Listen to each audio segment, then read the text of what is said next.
Welcome to As We Eat, where we explore the intersection of food, family, history, and culture. We think there's something magical that happens when people get together and share food. Conversations seem to happen a little more naturally. We talk about our commonalities and our differences. We share stories, memories, and recipes. And we'll use food to take a journey that explores our human experience. Share some fun facts and some that aren't so fun.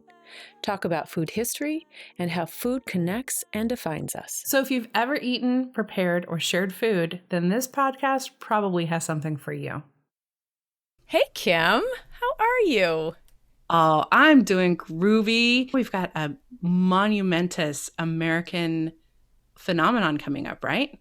Monumentous, indeed.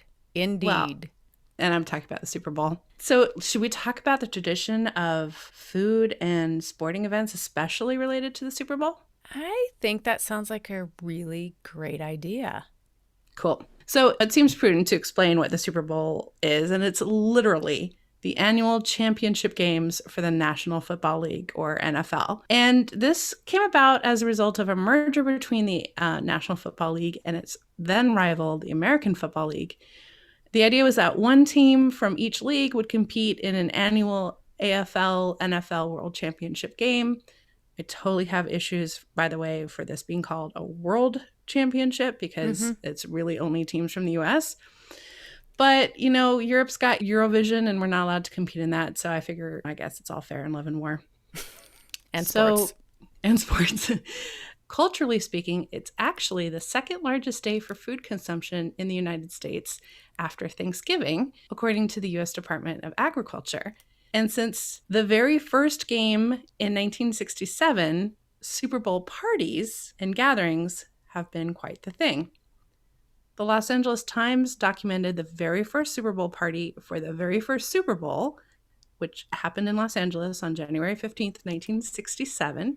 And the game was the Kansas City Chiefs versus the Green Bay Packers, where a PepsiCo executive and his wife flew 2 planes full of their closest, dearest friends to Mexico, and then later flew back to Los Angeles to dine in a popular restaurant. So ever since then, people have been gathering together to watch sports and eat food, both inside and outside their homes.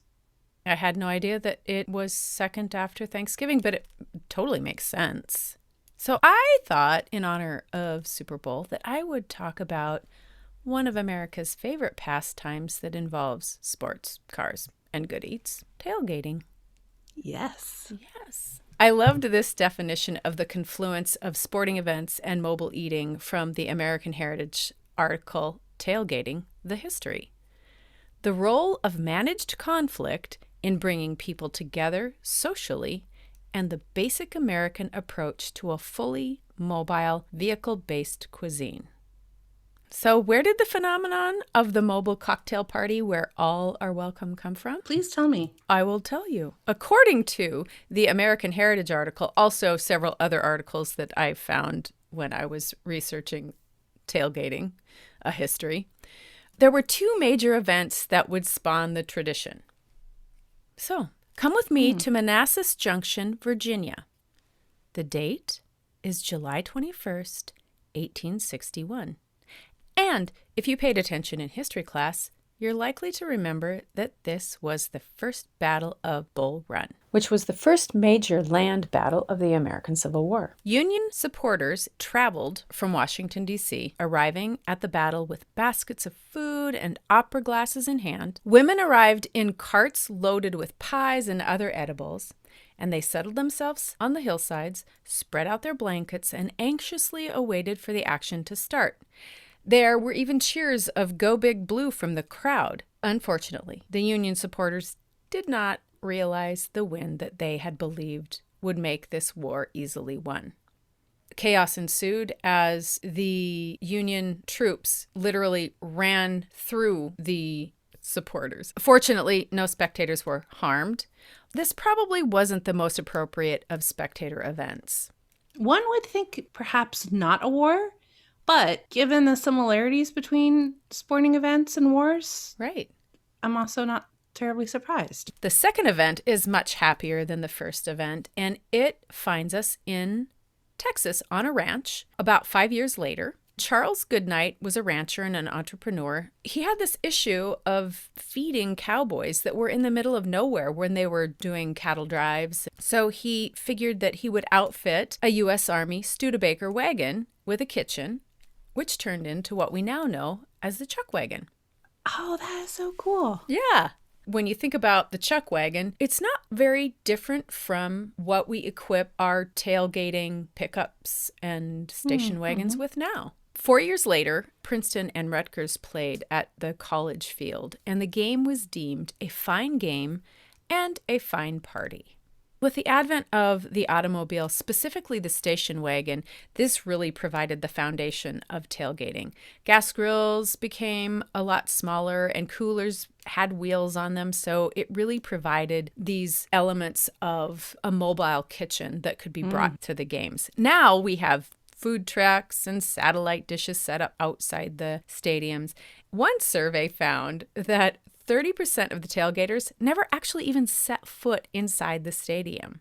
Wow. Right? So it seems like what really draws people, and this actually goes back to the Battle of Bull Run, what drew those people together was friends and this party atmosphere and this game or conflict where you could choose a side, probably in that order. Notre Dame professors and anthropologists John Sherry and Tanya Bradford actually took 2 years to study the American tailgating phenomenon. They compared it to the Greek tradition of festivals, which is a fall harvest celebration named for the goddess of the hearth, Vesta, which I find very interesting because it goes back to that place where we like to gather around, food and the hearth. Sherry actually told the New York Times that the football season starts at the end of the summer, goes through the fall, and ends on winter's doorstep.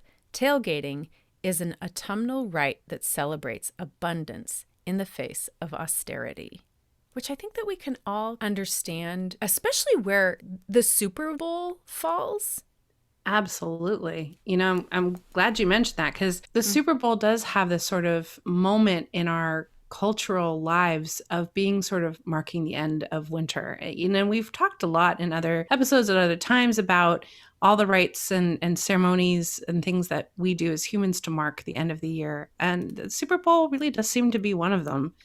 In 1998, Lawrence Wenner, a San Francisco University professor of communications who has written extensively about the Super Bowl, expressed the sentiment that evolving technology in the size of televisions, plus the marketing efforts of food retailers and producers, have really allowed Super Bowl Sunday to develop as a quasi-national holiday.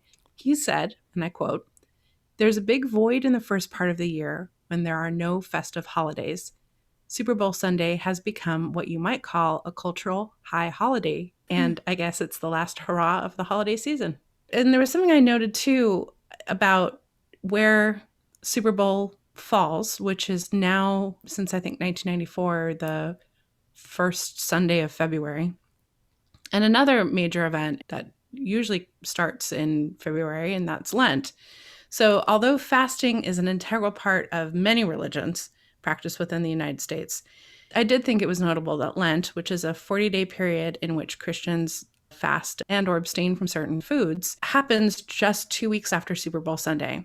So I'm not saying that people that are honoring Lent fast because they ate too many chicken wings on Super Bowl Sunday, but maybe. Super Bowl Sunday does seem to represent a modern kind of like non-secular last hurrah of indulgence before we prepare for the rigors of that spring and summer bring into our lives. So this is sort of like, it feels like it does follow this kind of like harvest ritual. Fans often bring to the buffet table food items that represent their teams and their origins, like cheese platters for the Green Bay Packers, whose fans are known as cheeseheads, or Kansas City style ribs for the Kansas City Chiefs. But what's notable, I think, is that Super Bowl food tends to overwhelmingly fall into the high-fat, high-sodium side of nutrition because, well, snacks and finger foods are easier to eat in front of the TV. They're also easier to eat if you're standing or sitting in a lawn chair at a tailgate party. You were talking potato chips, elaborate dips, the sour cream and the Oh, the 7-layer guacamole, dip. 7-layered bean dip. I mean, all these things that people tend to pull out specifically for Super Bowl. Chicken wings, pizza, chili, deviled eggs. We're not looking at any kind of meal that requires fine china, linens, and like the traditional dining room table. And I think that's an interesting juxtaposition as like a finale to the holiday season, where we tend to have these very elaborate celebratory meals for Hanukkah, Christmas, Kwanzaa, New Year's Day, New Year's Eve. Right.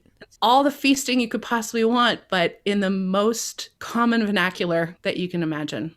The thing that strikes me about this is that it goes back to that bringing friends together. You may not necessarily watch the game, but being together and communing together that doesn't require that fine dining feeling. It's a lot more communal.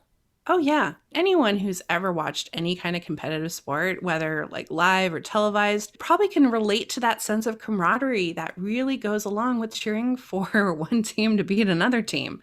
It's just something like really hardwired into our psychology. Now, I'm not a sports fan much at all, but anytime I ever went to a college football game or a soccer game with my dad, I would scream myself hoarse, either cheering for the team that my dad was supporting or yelling at the referee. And often I didn't even understand what call the referee made, how it impacted the game. But there's that energy that surrounds you about, that's not the right thing, ref, are you blind? I think most of us can relate in some level to that. There's an energy that happens when you're doing this kind of thing. Right. And I feel like it's no wonder that the foods that we eat in those moments both seem to accentuate, but also counterbalance those emotions that we're feeling. Think beer, think nachos, think garlic fries, hot dogs with onions and mustard. I mean, most of these are like pretty common stadium foods, right? These dishes and the component ingredients really aren't so much different from the comfort foods that we love at other times as well. Yeah. You know, it's back to the high fat, high sodium, dairy, saucy things, you know. So check out our comfort food episode for more information about what it is that we like to eat when we want to feel comforted. So do you think that we've got this energy about us, especially a group energy that really we feed off of, and then those foods help to comfort us, maybe help to bring us down a little bit? Yeah, I really do. I have to admit, I'm not much of a drinker. Being a non-beer drinker, I also cannot imagine a Super Bowl Sunday without beer. It's not your moment for a martini, although certainly you could drink a martini. But, you know, there's probably something about the glutinous and hoppy component of a beer that feels good. Again, we're not highbrow, right? This is a drink of the people. And you're not sitting down to a dinner table. You're sitting in front of the TV, hoping you don't spill anything on your couch. It's the cheeses, the processed meats, ribs. Think about what constitutes Super Bowl food. And it's a little different all over the country, but I can't think of anyone who would say, oh man, I love me a good Caesar salad while I'm watching the game. No. Or, man, that poached salmon. I'm sure that there are plenty of folks that do eat, you know, so-called highbrow foods, but this is not the moment for that. We seem to have this cultural collective agreement that even if you're not watching the game, that Super Bowl Sunday is about takeout. It's about getting delivery. In fact, it's encouraged. Yeah. You know, generally we tend to expect of each other, especially women, that we're making food in our homes. And this is not that day. And the high rate of women who do watch the Super Bowl games, they don't have time to be running in and out to check whether the hollandaise is broken and needs to be redone. They're watching the game too. I particularly love this quote by Lynn Oliver of Food Timeline, because I felt like she summed up the correlation between sporting events and food pretty well for me. She said, and I'm quoting, "Spectators have consumed food at sporting events from ancient times forwards. What fans eat depends on the event, place, and period. From ancient Roman Colosseums to modern tailgating, these meals are special. Game day feeds fuel more than bodies." So I'm going to say that part again. Game day feeds fuel more than bodies. These edible bonds cement team allegiance. First we eat, then we battle. Then we continue to eat because we're human and we're hungry. End quote. There's a lot to unpack in that. There is a lot. Edible bonds cement team allegiance. It's the act of eating together communally. You're sharing food. That's why we do it. Right. That's why we eat together, because it forms bonds. You're eating the same thing. You're taking the same nutrition. It's a bonding ritual. So I went down a rabbit hole. Big surprise. I went down a rabbit hole with ancient Roman Colosseums, probably because I had read an article earlier this week about the archaeological excavation of food stalls surrounding Roman Colosseums. So games brought people from all over. The Roman Empire was vast. And I'm talking gladiator games, I'm talking Roman circuses, I'm talking any kind of event that drew people together and they watched some form of entertainment. Vendors in food stalls sold cheese and fritters, honeyed wine, olives and bread. There was an idea that you weren't going to sit there and consume a composed meal, that you were actually eating from the hand, small things, right? This is exactly the same if you're in a stadium and you've got a beer in one hand and a brat in the other. It's things haven't changed that much.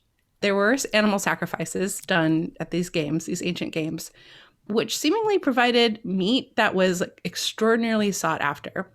So there's a passage I'm quoting from Around the Roman Table by Patrick Foss, which says, "Just as sacrificial meat from the altar was in demand, the meat from circus sacrifices fetched a good price, because it was meat from a holy sacrifice, because it was game, often exotic, that the Roman enjoyed, because it was supposed to contain substances that fortified them, and because it was scarce. There was nowhere near enough to go around the tens of thousands of greedy spectators." That is so interesting, because that kind of goes back to our curry episode when we talked about that these foods would imbue those qualities. Eating meat, you gained this sort of sense of virility, of strength, of perseverance. That really captured my imagination, both in the curry episode and also what we're talking about here. I'm pretty sure that what he meant was that fortified the people through hours of watching the games, right? Because these were multi-day affairs. But I almost feel like there's sort of bringing forth a second belief, and I think this is what we're talking about, that eating this meat and this holy meat that's been sanctified, that you were contributing to the success of your champion. Right. Even though you weren't participating in the game yourself, that you were consuming something that was going to bring Luck. Exactly. The idea of eating our luck goes back to what we were talking about in our New Year's Day and New Year's Eve episode. There's no small number of people who have a particular tradition relating to gaming events, especially Super Bowl Sunday, right? A certain pair of lucky socks, or you wear your team's jersey as if you're lending your strength to the player whose jersey you're wearing. But these food traditions can also be as broad as like, hey, Super Bowl Sunday is when Dad makes his famous chili. Right. And the fact that we create and perpetuate these rituals, to me, speaks to some kind of inherent knowledge and belief that we have about the power of food in our lives. Yeah. That we bother. The thing that strikes me about that is that we've talked so much about food traditions, and when there may be one specific dish that you prepare only at this time. And once you said that, I was like, that's so true. Little Smokies. We never had Little Smokies Right? outside of Super Bowl. We ritualize food consistently, whether it's Super Bowl Sunday or it's a birthday or it's Christmas or St. Patrick's Day. I mean, think of the ritualization of corned beef and cabbage on St. Patrick's Day. That's a meal that could be eaten any time of the year. And yet, most of us in the United States only eat it on St. Patrick's Day, as if there was a purpose for it, right? But I'm kind of digressing. So, of course, these days, gone are the exotic sacrificial animals, and instead we eat buffalo chicken wings. I decided I wanted to look into the history of buffalo chicken wings, to my surprise, actually, because I think of it as like the quintessential Super Bowl food. Buffalo chicken wings predate the Super Bowl by about 4 years. So remember, the first game is in 1967. Now, there are a few origin stories for the dish. Most of them are pretty much attributed to the Anchor Bar in Buffalo, New York, owned by the Bellissimo family in 1964. At this time, chicken wings were not considered good food. They're mostly fat, almost no meat. So, as I said, there are a couple different versions of how the Bellissimo family originated the buffalo chicken wing, but the one that I like the best, and probably because it ties in so neatly with my theory about Lent, was told by Dominic Bellissimo, the son of the owners Frank and Teresa Bellissimo. So he told this story to the New York Times in 1980 that his parents wanted to offer their regular, mostly Catholic patrons something to eat after midnight on Fridays when they'd be able to eat meat again. There's other versions of this where Dominic came home with some friends and his mom whipped up this delicious snack and everyone loved it, so they added it to their menu. There's another story that the bar mistakenly got an order of chicken wings instead of other things needed to make their spaghetti sauce. And so Frank asked Teresa to figure out something to do with them so they didn't go to waste. I don't know. I just know they basically made culinary history here. In 1977, the city of Buffalo declared July 29th to be Chicken Wing Day. Buffalo chicken wings continued to become popular across the U.S. 2 restaurant franchises were effectively born from the popularity of buffalo chicken wings. Do you have any guess as to which 2 those are? The Wing Dome? Is that it? No. That's a fair guess, though. I'm totally giving you credit for that one. I can't think what is it called? Oh, you're totally on track. Buffalo Wild Wings. Buffalo Wild Wings. In 1982, followed by Hooters in 1983. And then after 4 Super Bowl appearances by the Buffalo Bills, Domino's pizza chain added buffalo chicken wings to their national menu in 1994, and then Pizza Hut followed suit the following year. And so thus, it all returns to the Super Bowl. They are practically like the official food of the Super Bowl. I mean, think of the phenomenon of the fact that this team, the Buffalo Bills, which truly have nothing to do with buffalo chicken wings, right? They're just both from Buffalo. Think of the zeitgeist behind that, right? So as of our recording, the teams playing in the 55th Super Bowl have not yet been determined by ritual combat, but the showdown will take place at the Raymond James Stadium in Tampa, Florida. With Tampa's fabulous community of Cuban expatriates, I think that a great Super Bowl spread this year would be incomplete without some Cubano sandwiches, fried plantains. But it'll definitely be a different Super Bowl this year. Please be safe, friends. Yes, indeed. We want everybody to stay healthy and safe and enjoy many more Super Bowls in the future. Yeah. Yes. At this point, I'm starving. I'm going to go make myself something to eat and enjoy my food immensely. I'm going to be like, yay, team food. That's who I'm rooting for. All right. I'm going to have to say I'm team food as well. But can I tell you what we're going to be talking about? This is sensual. Please tell me, what is so sensual? We're going to be talking about aphrodisiac foods in honor of Valentine's Day. Gotta tune in to see what we recommend for the love in your life. For more information about today's episode, check out our website at asweeat.com. Follow us on Instagram at asweeat and join our new As We Eat community on Facebook. And so you don't miss an episode, subscribe wherever you listen to your favorite podcasts.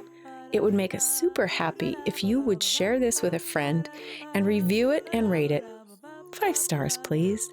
And one more thing, we'll be publishing the As We Eat Journal, a companion publication to the podcast.